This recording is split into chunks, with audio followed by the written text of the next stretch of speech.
97.3 ESPN presents The Sports Bash with Mike Gill. It's time for Football at 4 with Geoff Mosher, powered by the Inside the Birds podcast. I love coaching this football team. I love coaching those players in there. Now, live from inside the Matt Black Kia Studios, it's Football at 4. Football at 4 is powered by the Inside the Birds podcast, which dropped today. You can listen to that Mondays, Wednesdays, Fridays, 6 a.m. Geoff Mosher, Adam Kaplan give you Inside the Birds and Football at 4 right here on the Sports Bash. It's brought to you by PlaySugarHouse.com. Sign up now. They'll match your first deposit up to $250. Let's bring in Geoff Mosher on a day where the Eagles are back at practice and making some news. There's a lot to get into. Geoff, welcome back, pal. How are you? Oh, it's always great to be back, Mike. Thanks for having me on. Yeah, man. I know that the Eagles back against the Giants. You know, this is a fingertip catch away by Evan Ingram from really being a lot different game. I mean, if New York holds on to win that game, they're essentially in first place, possibly, and the Eagles are chasing from behind. They get that win. They beat Dallas. They've now got a chance to win 3 in a row here. And so it's a big game for both these teams here. Let's start with the Eagles and their health, because practice today saw some new faces back. Yeah, a lot of new faces, Mike. I mean, some important ones too. Miles Sanders, Lane Johnson, Alshon Jeffrey. Who else am I missing? I think the cornerback, Craig James, is also back, so that's always good because they were thin there. Was Isaac back? Oh, and Isaac Seumalo. Yeah, very good one. So the band is getting back together. Now, the question is, will they stay? He was activated, on Monday. That's kind of been a good sign for most people coming back from the IR. You saw last game before the bye week, guys like Jalen Reagor and a few others were activated in the 21-day window and played. Are we good? Yeah, Goddard. Goddard actually wasn't activated until Wednesday of that week, and he did play. So it's hard to even read into which day of the week that you're activated into the window you're going to play. It's all about how you perform in practice. And I think it's good that Seumalo, being a lineman, was there Monday. He was able to do the walkthrough. And I think that's a positive sign that we won't know until later in this week, but I would imagine he's going to play. So you're looking at Peters, Seumalo, Kelsey, Nate Herbig, and Lane Johnson. That's probably the best offensive line you've put out there all season. Unequivocally the best offensive line they put out all season, and that should be good for Doug Peterson, also good for Carson Wentz.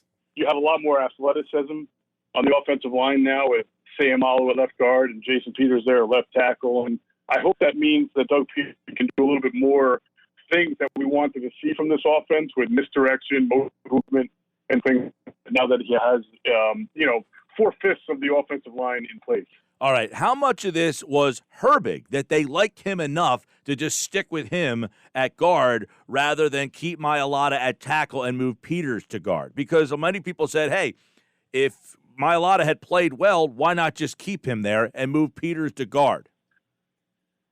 Yeah, I think that's a big part of it. Nate Herbig has played well. They knew Seumalo was coming back. They would be able to play Herbig at right guard. If not, then they were going to play Peters at right guard and Mailata at left tackle. But I also think, not just liking Herbig, it's that, Jason Peters did not get a whole lot of time at right guard even in the summer. He was out with injury, and he's just better at left tackle. So although Mailata has played well enough to deserve that chance, I think the coaches are thinking right now, we need to win games and we need to put the players in the best position to succeed. That's always the number one job of a coach, put my players in the best position to succeed.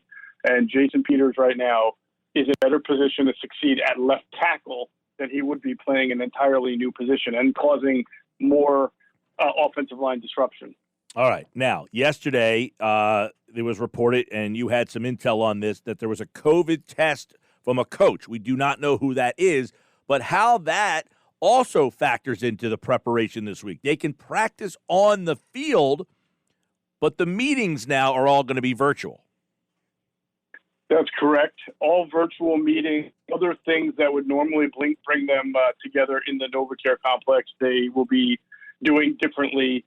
It is good that they get to carry out their practice on the field. I think that would be difficult for them if not, especially coming off the bye when you really kind of need to get ramped back up on the football field and get ready for a game. So that is the solace of this, is that they do get to practice, but everything else done virtually, which changes the dynamic a little bit, no doubt. But obviously this is something that not just the Eagles have had to deal with, but other teams around the NFL as well. I just find it sort of interesting because other teams have also had guys test positive on either the players or among the coaches, that the Eagles went into intensive protocol here, not shutdown, but, virtual after one coach tested positive. I think that's, they're obviously taking a very strong stance and not just saying, all right, we'll contact trace, we'll get this guy and whoever out and then carry on. They're reacting as an organization. I know it's easy to say once they get out there on the field, everything else that happened throughout the week isn't really going to matter because it's game time. It's time to perform. But, you would have to imagine that even though it's just virtual meetings and they still can practice, it's noise that isn't needed. And I just question how much that can play a role in the preparation. It's a great question. And unfortunately, I don't know that there's a lot of good evidence either for or against. In fact, like the Titans were the first team, I think, that dealt with kind of a major outbreak, if I'm not mistaken. And when their first game back, when they played, was it Buffalo? I forget what happened, but I thought the Titans did well. I remember Taylor Lewan kind of looking into the camera and, kind of gloating that nobody wanted them to win because they were kind of considered the bad guys of the NFL for having a COVID outbreak. And they won that game. And you've seen other teams have to deal with altered schedules because of players testing positive and be able to win. But I don't know what the win-loss record looks like when you take it all into account. But it is something that you're right, that affects preparation, but I don't know how much that matters at the end of the day in the win-loss column. I do want to get your thoughts on, you mentioned we were going through some of the injuries before we had some of the technical glitches there. Lane and Isaac both on the offensive line. The other two guys, let's see how they fit back in and what their roles might be. Let's start with Miles Sanders. Obviously, you've mentioned it all season, off season long, that they wanted him to be a 3-down workhorse back. Do they have to change their mind on that based on the fact that maybe he's not durable enough to do that?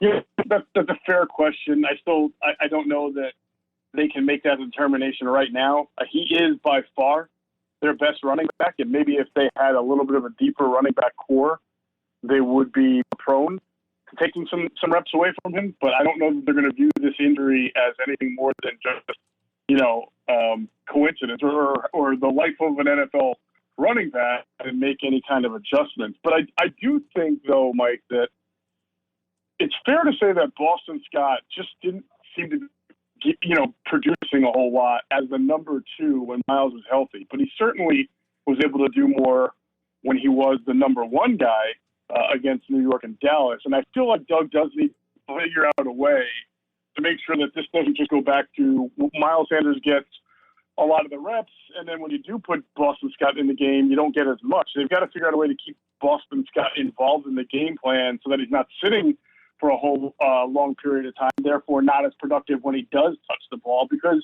as he's shown the last 2 weeks, he still can be a productive change-up type of back for this team. I think he needs to still be involved in the offense.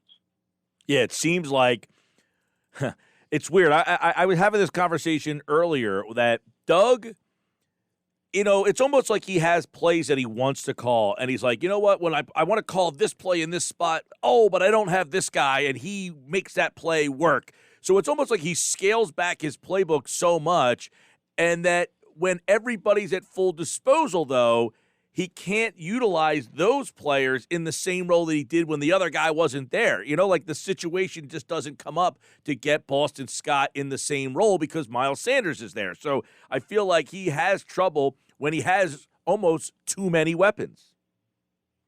Yeah, I think that there's some of that involved. I also think that for most of the first 8 games here, the offense has not been in a good rhythm and flow, and they've been behind the sticks a lot, either because of penalties or because of turnovers. And it's tougher to kind of do what you want to do when you're constantly in second and third and long, which they've been in a lot over the first 8 games. So if they can figure out a way to generate some offensive rhythm, move the sticks, stop turning the ball over, which then will allow them to have longer drives, I think that we'll have an easier time of trying to dial up plays for certain guys. But when you're constantly, up against it the way it's been for the first 8 weeks, you're almost going to live and survive to see the other down before you're worried about who I'm drawing up a play for. Do you think that it's possible Alshon Jeffrey could help that? And how do you think Alshon will be used when he is back and helping out this team? I don't know. I question what kind of value he can bring to you at this point other than a backup X receiver. I don't think anybody wants to see Travis Fulgham taken out off the field. Now, Fulgham has also played the slot and has also played D, so you can theoretically have them on the same time, but then you're going to take Greg Ward off or Jalen Reagor off the field. And what are we talking about, 10 to 12 snaps maybe to start? If this is a player that you would like to move on from in the offseason and his guaranteed money is up, but he still is under contract for next year, that means if he were to go out there and suffer another major injury to the point where he's rehabbing on your dime next year, he's on the roster taking up that money. And I don't know me personally, I don't know if it's worth that kind of risk just to throw him out there for 8 to 10 reps. And I don't know from Alshon Jeffrey's standpoint if it makes sense for him to risk getting hurt again when he's probably going to be a free agent in this offseason. You would think Alshon would like to go in to free agency with a healthy slate, especially knowing that free agency may not be as fortuitous as it has been in the past because of the back salary cap. So there's a big part of me that wonders why it's even good on both ends for Alshon Jeffrey to even play. Well, here's a question that I would throw into the pot then. I have a hard time, and I agree with you. At this point, I don't see what kind of role he has. But to me, Doug has not shown a propensity to turn his back on his veterans. When he had a chance to say, hey, Jason Peters, sorry, we got a younger guy. No, Jason Peters gets his job back. He seemingly always goes back to his guys. Mm-hmm. And yeah. And I agree with you. I don't know what he does with Fulgham. I don't see him pulling Fulgham off the field, but it's almost like I got to figure out a way to get Jeffrey, and I can't see him taking Reagor off the field. I don't know that Ward gets – I don't know where it works, but it's almost like I can't see any of the scenarios actually playing out. Like I can't see him just sitting Alshon where he's inactive on game day, and then if he is active, he's just standing on the sideline for waiting to get 5 It's just a weird situation. Yeah, I think some of this is also going to be dependent on how Alshon feels about it, right? Is he eager to get back out there and get some playing under his belt, or is he concerned himself about potentially getting injured again and not being able to get what he wants in the free agent market if he winds up being released in the offseason? So I think it's a big question surrounding both Alshon and the team. If you're trying to get usage out of him, I suppose the red zone, Mike, would be the best place where you just use the big body and physical. You don't mind pulling Greg Ward, per se, off the field there and getting your 2 or 3 more physical receivers there. And then when Zach Ertz comes back, maybe it's just Alshon, Reagor, and the 2 tight ends that give you a nice little red zone look right there with big bodies. But other than that, I don't think we're going to be talking about Alshon the way we talked about him in the past. We're probably going to be talking about him as just a spare in the offense, if that. Are you expecting way more out of Dallas Goedert in the passing game this week? Because not last week, the week before. Can I just ask you one question before you go? I want to go back to Jeffrey real fast. Do the Eagles benefit by playing him and then maybe try to trade him in the offseason if he plays well? There's another wrinkle. Yeah. Again, that's the kind of the risk reward. Can we play him and wind up trading him? I think a lot of teams are going to call the Eagles bluff on that. You see that happen all the time and say, we know you're getting rid of this guy in the offseason. We're not going to give you a 6th or a 5th if I know in 2 weeks into March he's going to be available in free agency. But I suppose there's always a small chance. So maybe they can showcase him just enough, a couple catches a game, just to put on tape and say, hey, he's a healthy Alshon. What do you want to give me for it? I suppose. But again, you also run the risk. What if the guy's been hurt a lot? And if he suffers another major injury and he can't play next year, then he's rehabbing on your dime, on your salary cap.